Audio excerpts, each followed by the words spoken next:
tá filmando na sua câmera. Beleza. Depois eu te passo, amigão. Ó, cuidado, isso. né?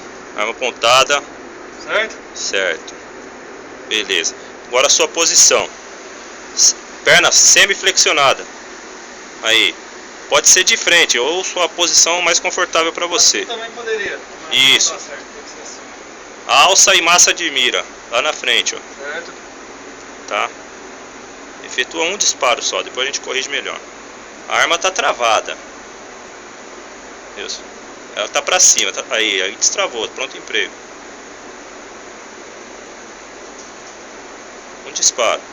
Seu dedão, você vai ficar sem o dedão se você colocar ele na frente do ferrolho. Como assim? O dedão da mão esquerda você estava levantando. Se você colocar ele na frente do ferrolho, você fica sem. Aqui assim então? Isso.